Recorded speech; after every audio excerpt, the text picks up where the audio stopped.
O Mendel tá se esforçando para cuidar da criança. Mas será que ela não tá ficando muito mimada, não? Salve, telanauta! Tudo bem com vocês? Heitor Teixeira aqui trazendo mais um vídeo do nosso Cantinho Star Wars. O Mandaloriano chegou no seu segundo episódio da temporada com O Passageiro. O tipo de roteiro abordado aqui muito dificilmente chegaria numa tela grande, num filme para o cinema. Aqui apenas o escopo televisivo consegue chegar e trazer esse tipo de coisa pra gente. Mas bem longe de ser um filler. Esse é um episódio com um ritmo mais focado numa trama menor, principalmente se for comparado com o episódio anterior, com toda aquela ação que ele trouxe. Até porque, né, quem é que não curte um personagem maneiro voando com seu jetpack? Obviamente, o tema aqui é a relação entre pais e filhos, ainda que um deles seja adotado. Din Djarin, que por sua vez também foi adotado e criado dentro da crença do caminho dentro do clã, sabe muito bem a responsabilidade que ele tem e o dever de entregar a criança para os seus. Mas a que seus exatamente a gente está se referindo? Pode ser praticamente impossível encontrar os pais biológicos dessa criança, já que nem a espécie dela a gente está conseguindo determinar qual é. E ainda que se encontrassem representantes dessa espécie, entregar ele para qualquer um delas seria a mesma coisa que entregar ele para qualquer desconhecido. Isso sem falar que quanto mais o tempo passa, o laço, principalmente afetivo entre os dois, vai se tornando cada vez mais forte. Uma outra possibilidade seria entregar essa criança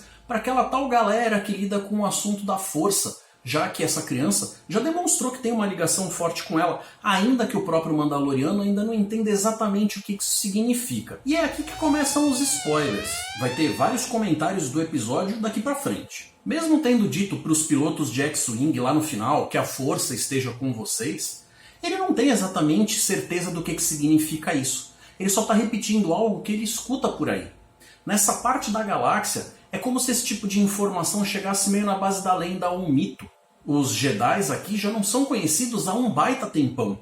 Eles foram completamente removidos da equação desde a Ordem Geral 66 lá do Imperador Palpatine. Então ou eles foram destruídos, dizimados, ou muitos deles tiveram que acabar se escondendo, fugir. Mas ainda assim ele viu com os próprios olhos o que essa criança é capaz de fazer.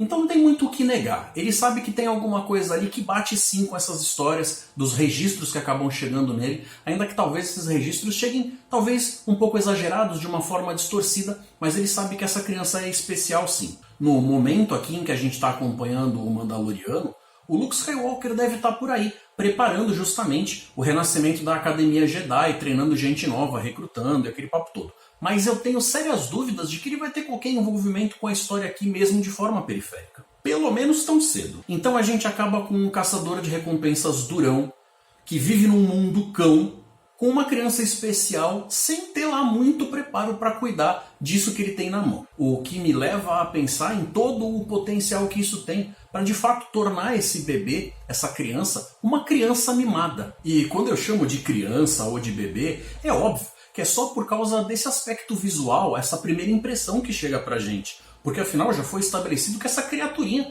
tem aí por volta de pelo menos 50 anos. E apesar dele não ter a capacidade de se expressar verbalmente de uma forma lá muito clara, ele já tem idade suficiente para talvez ter visto até muito mais por aí do que o próprio Mandaloriano. E é por isso que a falta de peso em uma punição adequada, de repente uma correção verbal bem colocada ali, faz com que esse nenê que está acabando viajando ali com um cara que vive num mundo tão violento, sempre ali meio que imerso no submundo, acabe tendo uma visão que pode ser muito distorcida e difícil de colocar nos eixos depois. E há forte chance de que a própria criança venha a se tornar um Mandaloriano, do mesmo jeito que o Din. Ele que foi aceito pelo credo quando foi salvo, lá naquela situação onde estava tendo aquele ataque com os droids, isso pode acontecer com a própria criança. Já que, se realmente for por aí o caminho, onde ele pode estar procurando com quem deixar, alguém de confiança, mas quando ele perceber que talvez essa pessoa simplesmente não exista, talvez o caminho seja de fato fazer com que a criança fique com ele de forma oficial. E isso poderia gerar algo muito bacana, algo sem precedentes para gerar um personagem tão bacana que tem uma chance de longevidade enorme. Por enquanto é claro que tudo isso aqui é especulação. não dá pra ter uma exata certeza do que eles vão fazer, qual é a intenção deles pra levar esse personagem ao longo da franquia.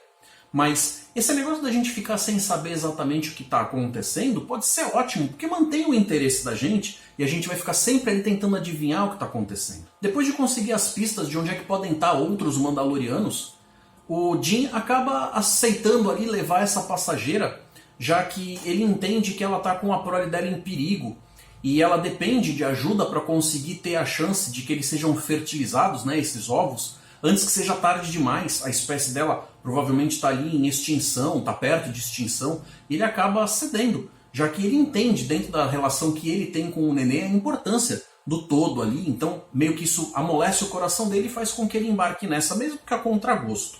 O detalhe está no fato de que ele não pode saltar para o hiperespaço, porque isso aparentemente mataria a prole. Deve ter alguma relação ali com como a mecânica da coisa funciona, provavelmente afetaria a parte biológica deles. Então isso daí é uma coisa que ele não pode fazer.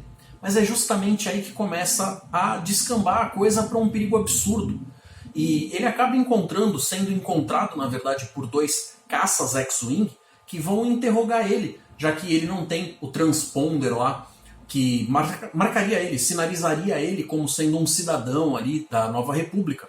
Só que a nave dele é pré-império e eles estão justamente caçando os ex-imperiais. Mas ele sabe que, muito provavelmente, como ele já tem um passado meio sujo, ele vai ficar feio na foto e resolve fugir. E como o foco desse papo aqui está no fato de que talvez a criança tenda a ser mimada, eu vou resumir dizendo o seguinte: assim que ele desce com a Razor Crest, ele acaba passando por uma situação onde a nave cede o gelo que está embaixo e quando cai, acaba se estourando inteira. O que é uma tremenda sacanagem com quem acabou de comprar o modelo dessa nave que foi lançado recentemente. Acabou de lançar, a nave já está desatualizada. A tal da Dona Sapa, que inclusive é como ela foi creditada no IMDb, resolve dar um rolê bem no meio da crise e vai tomar um banhinho com seus ovos lá em uma daquelas piscininhas térmicas. E o Mando, que está lá fazendo seus reparos, acaba dando falta dela e quando vai procurar, ele começa a ajudar ela a colocar de volta os ovos dentro daquele recipiente que tem uma cara meio de mochila, e o bebê Yoda acaba indo comer um outro ovo, dessa vez de aranha. E sim, outro ovo, porque ele já tinha comido o ovo, inclusive, dela. A mamãe aranha, é óbvio, fica muito fula e vem correndo atrás deles com toda a galera.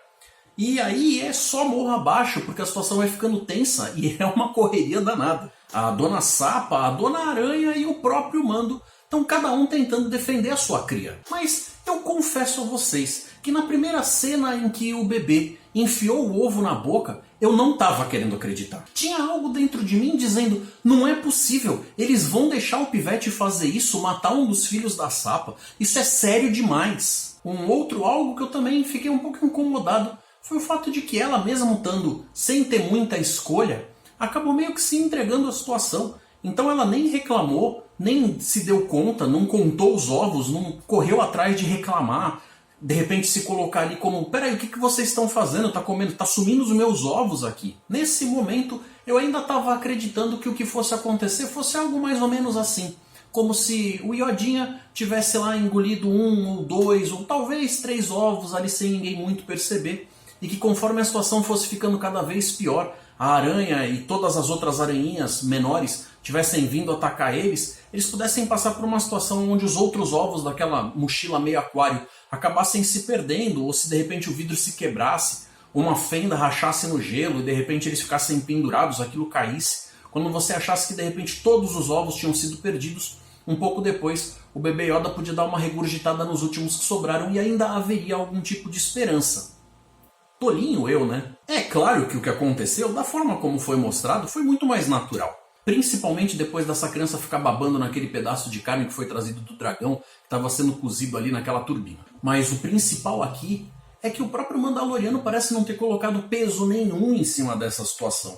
Até deu uma bronquinha lá, fez uma cara de não pode, é feio, mas ele não parece ter compreendido ou demonstrado exatamente o peso que aquilo tinha para a criança. Principalmente depois dessa tal Dona Sapa ter chamado ele na chincha com aquele papo de poxa, eu pensei que você como um Mandaloriano fosse respeitar as regras de vocês e tal. E o que foi? Ele não queria dar uma bronca, não queria fazer um climão ali com a criança? Afinal, o que se passa na cabeça dele? O bebê não tem entendimento suficiente para sacar o que tá pegando na situação? Na cena lá atrás, no começo, em Tatooine, quando eles meio que são abordados e uma daquelas criaturinhas acaba pegando de refém o bebê Yoda, ele acaba fazendo aquele pacto de trocar a vida do nenê pelo jetpack dele e depois ele acaba usando o controle remoto para se livrar da tal criaturinha bandida. O bebê Yoda acaba olhando para ele com aquela cara de serião, será mesmo necessário? E ele meio que dá de ombros. Então parece que ele está sempre sendo bombardeado com essa impressão de que você pode fazer coisas muito graves e que, dependendo da circunstância, isso não é um problema. Perto do final, os pilotos de X-Wing acabam retornando e salvam o dia, ou a noite. Um deles, inclusive, o Trapper Wolf, feito pelo próprio Dave Filoni, que é um dos responsáveis pela série. Aparentemente, as boas ações do Jim acabaram colocando ele numa situação boa, porque apesar de ele ter feito um monte de porcaria por aí, ele parece ter conseguido conquistar alguns pontos a favor dele. O episódio acaba com a nave toda ferrada, saindo tronha, só com o cockpit pressurizado, indo para o sistema vizinho. Quanto ao Yodinha, talvez nunca venha a fazer parte da escolinha do professor Luke. Pelo menos eu acho que isso seria relevante o suficiente para eles terem citado algo na trilogia sequel. Ou não também. Em resumo, eu estou muito preocupado com esse menino e espero que isso não acabe virando um problema para o Conselho Tutelar da Nova República. Obrigado pela sua audiência. Agora, além do conteúdo normal do canal, tem também esse cantinho Star Wars pra gente. Então, se você curtiu esse vídeo, além de deixar um joinha, que dá um baita help, aproveita para se inscrever e ativa o sininho para se manter sempre informado dos novos lançamentos. E comente o que você achou. Pode deixar a sugestão de tema também. Será que o Mando deveria dar uma bronca mais bem dada na criança? Sim ou não? Compartilhe o vídeo com os amigos e vejo vocês na próxima. Até mais!